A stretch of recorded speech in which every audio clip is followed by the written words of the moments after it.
Good morning mga lods, at ari na nga na naman, biyahe na naman tayo. Pagka-out nga lang galing trabaho mga idol. Ngayong araw pala mga idol ay pupunta ako ng Santa Rosa sa Aplaya. Gawa nga ng papasyalan ko ang aking tiyahin at meron din akong sasadyain na mahalaga.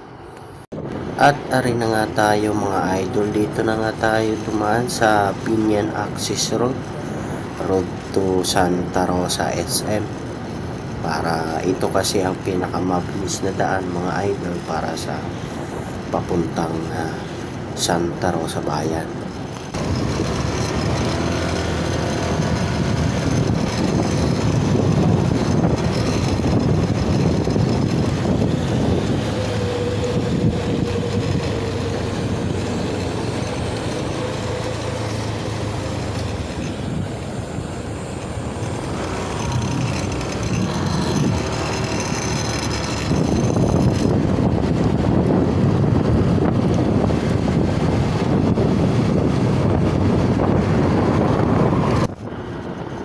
At makalipas lang ng ilang minuto mga idol, ari na tayo. Malapit na tayo kung saan, sa SM Santa Rosa.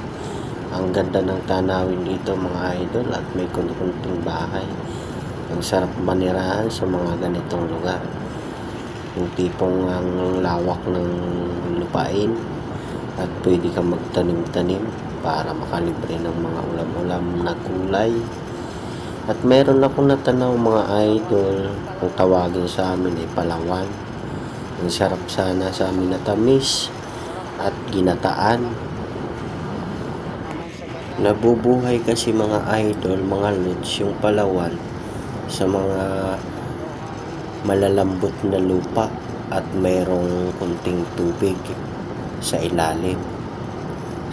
Kasi mahirap kunin din ang palawan pag talaga naman ituyo ang lupa. Kailangan talaga matubig.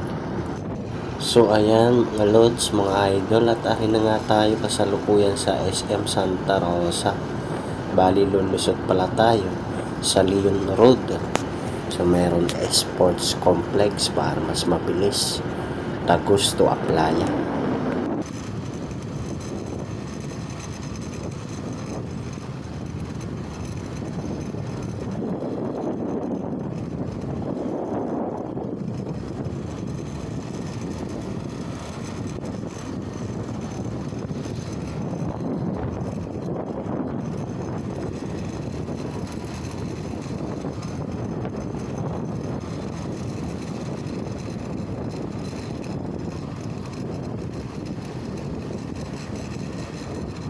At ayan na nga mga idol, pagkadating nga lang sa bahay ng aking tiyahin at nagara na siya naghain at para kami ay kumain. Bago ba yan? Bagong kuha?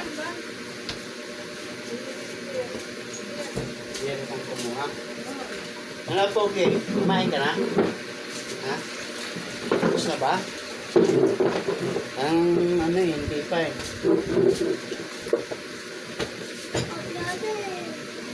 At ang aming nga pala ulam mga idol ay sinigang baboy. Tama-tama talaga naman. Hindi pa ako kumain at talaga magandang yaya at talaga hindi ko naman tatanggihan. Dahil pag mga ganito, grasya, hindi pwedeng tanggihan kasi lumalayo daw. Kaya banat, agara, kainan na.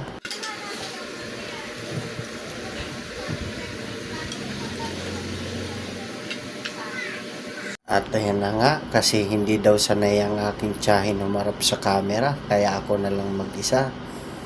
Kain ng kain habang nakatutok yung camera. Nakarating niyan doon si... Yan. ano? GR. Kuya mo? GR ba? Oo. Kuya mo, nung inuman doon sa dagat. Yung kuya? Si Awi, si Nikno. Doon sila ginuman? Oo, naginuman sila. Siyempre, sinama rin ni Derek. Siya na lang mag-isa eh. Habang nga kami ay kumakain mga idol, ay panay ang kwentuhan namin. Yung okasyon na yun, sinama doon ni Derek. Inuman doon eh. At pagkatapos nga lang kumain mga idol at ako'y napasayaw para bumaba ang kinain.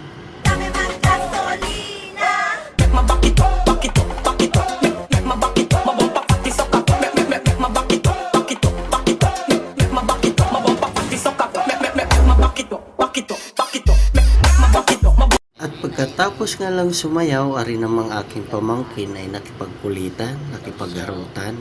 Pugi daw siya. Hinagin niya kanya ko eh. Hagin niya kayo eh.